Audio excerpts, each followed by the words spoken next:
지금 이제 이런 이제 한국 주식시장의 어떤 이런 고난이도 또 어려움, 문제점 뭐 등등이 있었는데 중요한 건 이제 우리가 투자는 해야 되만 하니까 해결책이 필요한데 개인적으로도 그 전에 그 돈의 흐름이 올랐다는 전신인 돈 좀 굴려봅시다를 통해서 박사님이 이렇게 얘기한 솔루션이 되게 큰 파장을 일으켰고 정말 개인적으로 매우 존경하는 그런 부분이고 또 그런 것들을 이번 책 읽으면서 또 이 흐름 속에서 되게 업그레이드를 많이 시켰더라고요. 그래서 그 해결책 중에 이제 하나가 국내 주식과 미국 국채를 스위칭, 그러니까 달러 네. 뭐 주식 스위칭, 다양한 스위칭 전략이 있는데 일단은 가장 핵심이 되는 그 국내 주식 미국 국채 스위칭에 대해서 한번 말씀해 주시면 고맙겠습니다. 네. 우리나라가 어려울 때 좋아지는 상품이 있으면 이게 되게 투자가 쉽거든요. 네. 그게 무슨 말이냐면 한국 주가 빠질 때 가격이 오를 가능성이 높은 그런 자산을 발견하면 우리의 이 고민이 해결되거든요. 예를 들어서 네. 우리가 좀 시장이 안 좋을 것 같아 라고 생각이 들면 그럼 팔면 되지 이러는데 현금으로 들고 있으면 그 리스크가 얼마나 큰지 말도 못하거든요. 가장 큰 리스크가 뭐냐면 인플레. 미국 소비자 물가 상승률 7%에 한국 3%인데 현금을 들고 있다는 자체가 이미 실질 가치가 훼손되는 거죠. 또 더 나가서 현금 들고 있으면 또 뭐냐면 덜컥 매수의 위험들이 엄청 커요. 네. 그러니까 자기가 현금을 들고 있는데 시장이 조금만 반등해도 괜히 팔았다 그러고 시장 자체가 추세적인 하락인데도 불구하고 반등을 또 보고서 들어가는 일도 되게 많잖아요. 실제로 제가 했던 일입니다. 그러니까 그런 문제들을 해결해 줄 수 있는 대안이 바로 뭐냐면 우리나라 자산 가격이 우리나라 자산 시장에 어려움을 겪을 때 네. 가치가 상승하면 또 굉장히 안정적인 상품이 있으면 네. 그게 뭐 파산의 리스크가 있다든가 변동성이 어마어마하다든가 그러면 안 되는데 우리 경제 어려울 때마다 가격이 꾸준히 우상향해 주는 그런 상품이 있으면 이게 투자의 어려움들은 거의 해결되는데 그게 바로 미국의 국채거든요. 미국의 국채는 두 가지 장점이 있는 게 첫 번째가 뭐냐면 불황이 강해요. 불황이 강하다. 불황이 오면 가격이 폭등해요. 원래 불황이 오면 우리가 두려워해야 되는데 이걸 갖고 있으면 강하다. 이게 이제 나심 탈렙이 이야기했던 안티프레자일하다라는 게 여기에 들어가는데 위기가 올수록 강해지는 자산들이 종종 있어요. 네.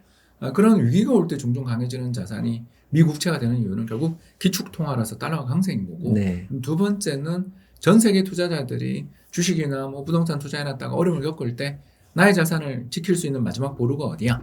하고서 찾다 보면 결국 전부 미국 국채 말고 다른 대안이 잘 없거든요. 왜냐하면 스위스 프랑 국채라든가 일본 국채도 있지만 거기 비해서 미국 국채 시장은 14조 달러.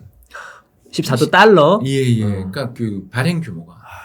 그러니까 세계에서 최대의 시장이거든요. 이런 어마어마한 시장이라서 언제 어느 때 또 거래가 가능하다는 유동성이라는 장점. 그러니까 불황에 거래가 안 되는 거 아시죠? 예, 맞습니다. 불황에 집 내놨다가 1년 내내 한 명도 집 보러 오지 않았던 경험을 저는 한 적이 있거든요. 그러니까 그런 것처럼 부동산이라든가 이런 신흥국의 자산 또는 거래가 잘 안 되는 자산들은 하한가 아니면 못 파는 경우들도 종종 있고 또 하한가도 못 파는 경우도 있고 이게 현실이라면 미국의 국채 같은 경우는 유동성도 좋고 언제 어느 때나 살 수 있고 팔 수 있고 또 불황에 강해지는 특성을 지니고 있으니까 세상에 사람들이 전부 다 보험 삼아 굉장히 좋아하는 자산입니다. 근데 이 보험 삼아 좋아하는 자산을 갖게 되면 우리나라는 또 하나의 장점이 뭐냐면 우리나라 경제가 어려워질 때마다 환율이 급등합니다. 그렇죠. 그래서 환율이 급등하니까 또 미국 달러 보유에 따른 환차익. 그러니까 미국 국채를 갖고 있으려면은 달러로 바꿔서 갖고 있어야 되니까. 그렇죠. 그래서 우리나라에서 ETF로 살 수도 있으니까 여러분들 알아보시면 좋겠고요. 그래서 이 두 가지 점을 알아두면 우리가 투자할 때 굉장히 쉽거든요. 그래서 미국 국채는 불황에 강하고 가격이 상승할 뿐만 아니라 환차익도 있다라는 걸 알면 이제 이 둘을 가지고서 스위칭을 해볼 수 있는 거죠. 그러니까 교체한다는 뜻입니다. 그래서 어떨 때 하냐 하면 여러 가지 모델이 있는데 가장 추천할 만한 건 미국의 소매 판매, 리테일 세일즈로 검색하시면 됩니다. 아마 여기 자막에 나가겠죠? 그래서 리테일 세일즈로 검색을 하셔서 이게 지난해 같은 기간에 비해서 증가했냐, 줄어들었냐를 보는 거죠. 그래서 지난해 같은 기간에 비해서 상승률이 예제입니다. 10%를 기록했는데 그 다음 달 8%, 그 다음 달 7%, 그 다음 달 6%다. 자, 그럼 3달 연속 상승 탄력이 둔화된 거죠. 이해되세요? 그렇게 되면 한국 주식을 팔고 미국 국채를 삽니다. 왜? 경기가 나빠지고 있는 중이다. 아니면 나빠지는지는 모르지만 둔화되고 있다. 그렇다면 우리 한국 주식은 수출에 대한 의존도가 크고 네. 선진국 소비 시장에 대한 의존도가 너무 크니까 미국의 소비 탄력이 둔화될 때는 일단 한국 주식은 조금 힘이 없을 수 있으니까 미국 달러 표시 국채를 가자. 그게 언제 나왔냐면 이제 작년 8월, 9월에 이 신호가 나왔거든요. 그 뒤로 지금 주식시장 보시면 알겠지만 참 재미없죠. 그리고 환율은 어때요? 달러에 대해서 1,200원까지 막 올라가고 지금 미국 소매 판매를 보는 거잖아요. 그렇습니다. 맞죠? 그래서 특히 이번 미국 소매 판매 12월 소매 판매가 게다가 마이너스까지 나버린 걸 보면 이게 그때부터 지난 여름부터 미국 소비 시장의 탄력들이 조금씩 약해지는 걸 그걸 보고 미국 국채를 사놓으신 분들은 물론 요새 금리 올라가니까 국채 상품 자체에서는 큰 이익이 없었을지 모르지만 환차익이 그렇죠. 그리고 이제 그걸 들고서 이런 생각을 지금 할 거라는 거죠. 2,800인데 오늘 시점입니다. 종합주가지수 2,800이고 지금 LG 생활건강이 90만 원대고 뭐 이제 그러니까 제가 여기서 쳐다보는 종목이죠. 뭐 이런 생각을 하면 되게 큰 거 알려주셨는데 저가 매수를 이익 본 걸로 조금만 살까? 이익 본 거를 하기 때문에 또 마음으로 편하고 마음이 편하죠. 그러니까 한 방에 사는 게 아니라.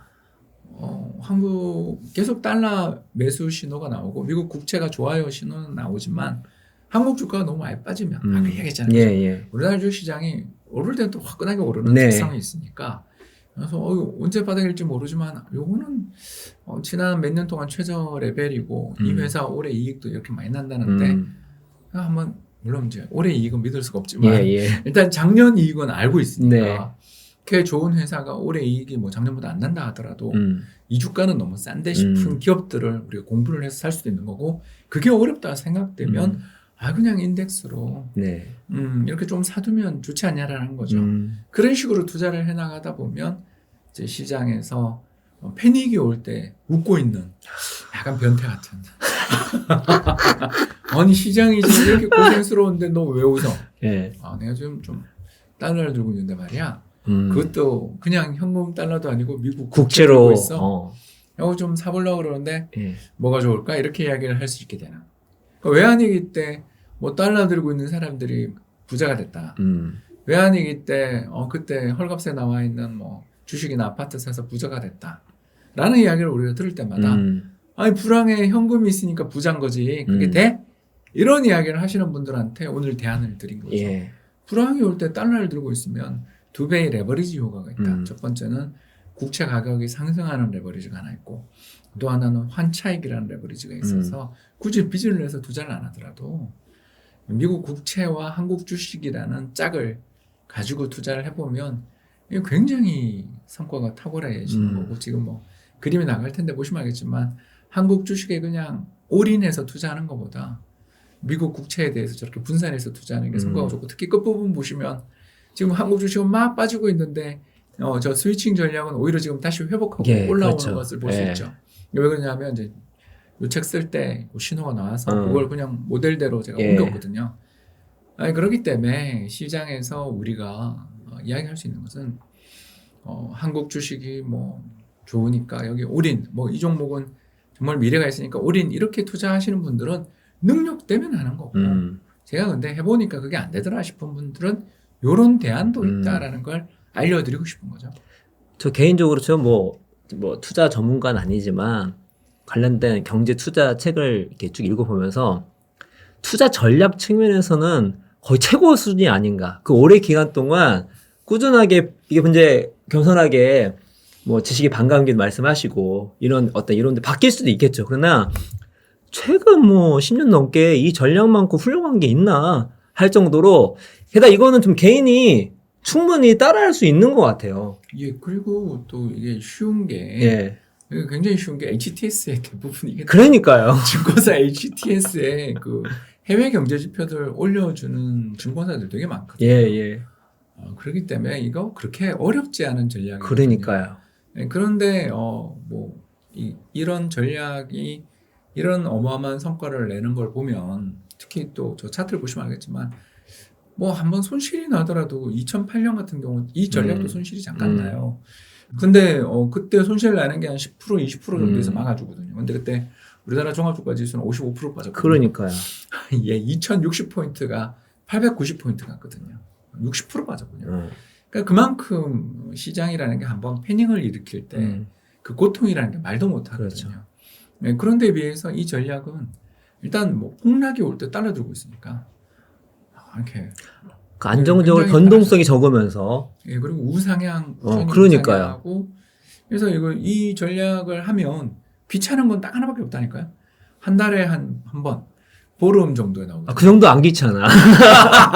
별로 안 귀찮아. 매월 15일 전후에 그냥 그것만 예. 한 번만 확인해 보면 되거든요. 그리고 또 이 데이터 찾는 법도 제가 책에 다 예, 그렇죠. 아주 자세히 설명해 주셨고, 특히 달러 스위칭 전략에 대해서 매우 그전보다 업그레이드 하셔가지고 다양한 방법으로 네. 그 중심에는 저희가 중요한 게 미국 소매 판매, 미국이거든요. 그렇죠. 채찍 효과도 나오면서 우리가 채찍 효과를 모르면 안 됩니다. 자세히 설명해 주셨으니까 책 읽어보면 될 것 같습니다.